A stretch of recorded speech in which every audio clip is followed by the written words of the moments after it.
Hello everyone, welcome to my channel Rishu's kitchen and health. ఈరోజు restaurant స్టైల్లో paneer fried rice ఎలా చేసుకోవాలో చూడబోతున్నామండి. అంతకంటే ముందుగా ఎవరైతే మా ఛానల్ని సబ్స్క్రైబ్ చేసుకోలేదో ప్లీజ్ దయచేసి సబ్స్క్రైబ్ చేసుకోండి, నన్ను సపోర్ట్ చేయండి. దీనికి కావాల్సిన పదార్థాలు: paneer 150 grams, boiled basmati rice 2 cups, cut చేసుకున్న టొమాటో 1, కట్ చేసుకున్న ఆనియన్ 1, 2 లవంగాలు, 2 వెల్లుల్లి, కట్ చేసుకున్న క్యాబేజ్ 1/2 కప్పు, ఆయిల్ 5 టేబుల్ స్పూన్లు, వెల్లుల్లి కారం 2 టేబుల్ స్పూన్లు, సాల్ట్ తగినంత, మిరియాల పొడి 1 టీ స్పూన్, కొత్తిమీర తగినంత. ఇక్కడ 3 కలర్ల క్యాప్సికమ్ తీసుకున్నామండి 1/2 కప్పు, సోయా సాస్ 2 టేబుల్ స్పూన్లు, కట్ చేసి పెట్టుకున్న గ్రీన్ చిల్లీ 2. ఇప్పుడు స్టవ్ ఆన్ చేసుకొని ఒక వెడల్పు కడాయి పెట్టుకోవాలండి. ఇలా ఈ కడాయి హీట్ అయిన తర్వాత 5 టేబుల్ స్పూన్ల ఆయిల్ అనేది యాడ్ చేసుకోవాలి.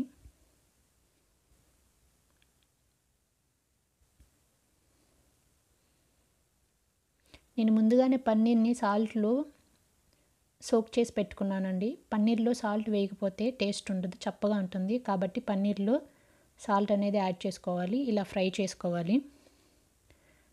ఫ్రై అయిపోయిందండి. ఇప్పుడు ఒక బౌల్ తీసుకొని వీటన్నిటిని ఆ బౌల్లో వేసుకోవాలి.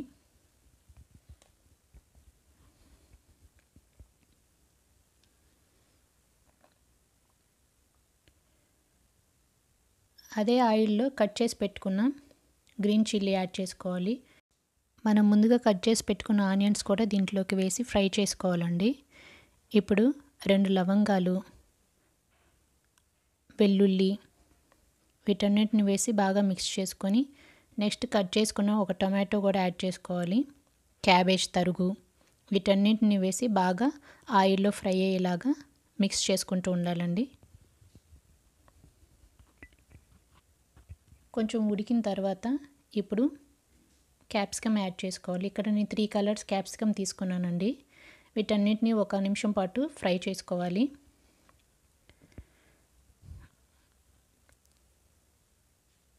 ఈ వెజ్జీస్ అన్నీ ఇలా ఆయిల్లో బాగా ఫ్రై చేసుకోవాలండి.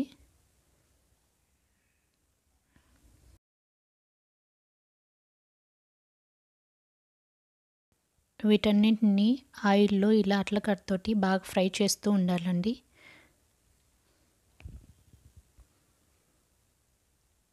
ఇప్పుడు ఉడికిపోయిందండి ఈ మిశ్రమం. దీంట్లోకి 1 టీ స్పూన్ మిరియాల పొడి యాడ్ చేసుకోవాలి.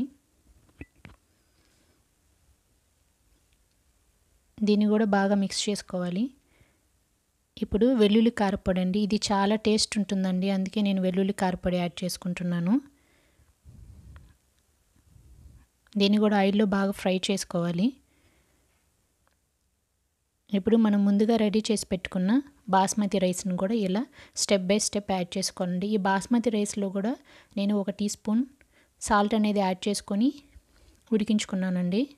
వీటన్నిటిని వేసి బాగా మిక్స్ చేస్తూ ఉండాలి. ఈ వెజ్జీస్ అన్నీ బాస్మతి రైస్కి పట్టే విధంగా మనం గరిటెతోటి కలయబెట్టుకుంటూ ఉండాలి. ఇప్పుడు మనం సోయా సాస్ యాడ్ చేసుకోవాలండి. ఇది వెజ్జీస్కి రైస్కి పట్టే విధంగా బాగా అట్లగడతో కలయబెడుతూ ఉండాలి.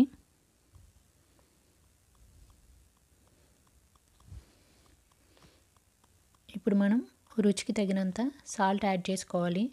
సాల్ట్ అడ్జస్ట్ చేసుకోవడంలోనే ఉందండి మనకి ఫ్రైడ్ రైస్ అనేది.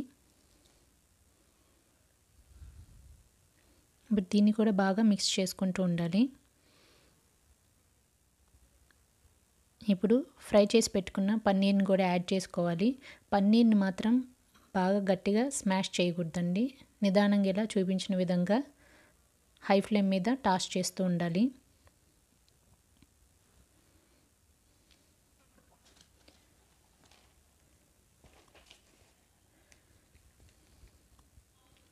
ఇప్పుడు ఇది ఫ్రై అయిపోయిందండి. ఇప్పుడు కొత్తిమీరతో ఈ విధంగా యాడ్ చేసుకుంటూ ఫ్రై చేస్తూ ఉండాలి. దీన్ని కూడా హై ఫ్లేమ్లో పెట్టుకోవాలండి. హై ఫ్లేమ్లోనే మనం ఫ్రై చేసుకోవాలి. పన్నీర్లో మనకు కాల్షియం, విటమిన్ డి, మెగ్నీషియం ఉంటాయండి. ఇవి రొమ్ము క్యాన్సర్ నుండి మనల్ని కాపాడుతాయి. ఇప్పుడు ఫ్లేమ్ని టర్న్ ఆఫ్ చేసుకోవాలండి. మనకి పన్నీర్ ఫ్రైడ్ రైస్ అనేది రెడీ అయిపోయింది. ఇప్పుడు ఒక హాట్ బాక్స్ తీసుకొని పన్నీర్ ఫ్రైడ్ రైస్ని ఈ విధంగా సర్వ్ చేసుకుంటే ఎంతో టేస్టీగా ఉండే పన్నీర్ ఫ్రైడ్ రైస్ మనకి రెడీ అయిపోతుందండి. పన్నీర్ అనేది గుండెకి ఎంతో మేలు చేస్తుందండి. రక్తంలోనే షుగర్ లెవెల్స్ని కంట్రోల్ చేస్తుంది. ఇది ఎముకలకి బలాన్ని ఇస్తుందండి.